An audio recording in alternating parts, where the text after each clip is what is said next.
It was a dreary night of November that I beheld the accomplishment of my toils. With an anxiety that almost amounted to agony, I collected the instruments of life around me, that I might infuse a spark of being into the lifeless thing that lay at my feet. It was already 1 in the morning. The rain pattered dismally against the panes, and my candle was nearly burned out, when, by the glimmer of the half-extinguished light, I saw the dull yellow eye of the creature open. It breathed hard, and a convulsive motion agitated its limbs.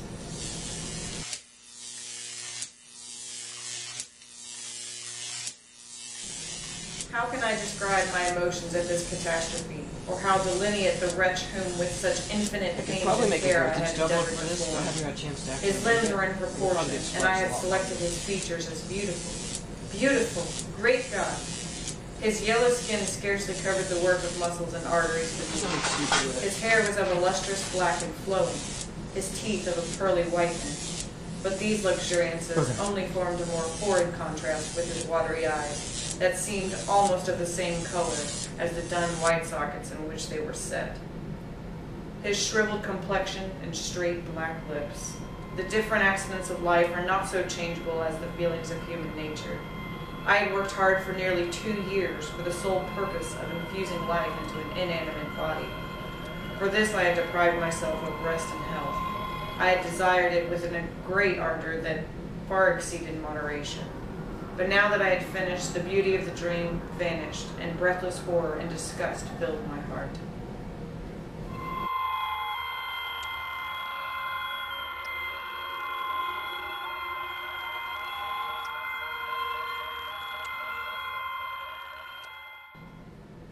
Unable to endure the aspect of the being I had created, I rushed out of the room, and continued a long time traversing in my bedchamber, unable to compose my mind to sleep.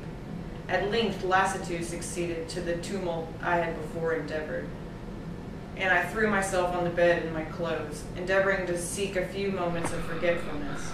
But it was in vain. I slept, indeed, but I was disturbed by the wildest dreams. I thought I saw Elizabeth in the bloom of health, walking in the streets of Ingolstadt. Delighted and surprised, I embraced her, but as I imprinted the first kiss on her lips, they became livid with the hue of death. Her features appeared to change, and I thought that I held the corpse of my dead mother in my arms. A shroud enveloped her form, and I saw the grave worms crawl into the folds of the flannel. I started from my sleep with horror. A cold dew covered my forehead, my teeth chattered, and every limb became convulsed. When, by the dim and yellow light of the moon, as it forced its way through the window shutters, I beheld the wretch, the miserable monster whom I had created. He held up the curtain of the bed, and his eyes, if eyes they may be called, were fixed on me. His jaws opened, and he muttered some inarticulate sound, while a grin wrinkled his cheeks. He might have spoken, but I did not hear. One hand was stretched out, seemingly to detain me, but I escaped and rushed downstairs.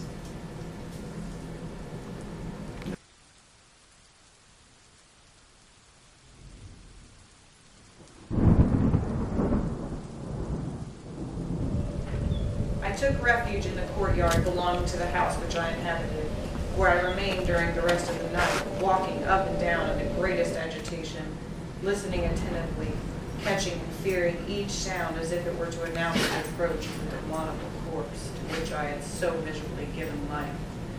Oh, no mortal could support the horror of that countenance.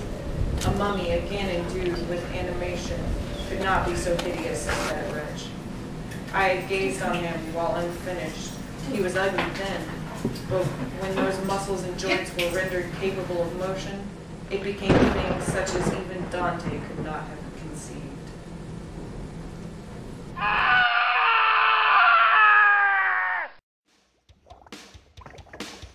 I was working in the lab late one night when my eyes beheld an eerie sight. For my monster from his slab began to rise, and suddenly, to my surprise, he did the mash.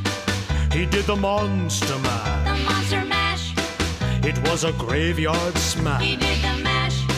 It caught on in a flash. He did the mash. He the monster mash. With my love Notari in the castle east.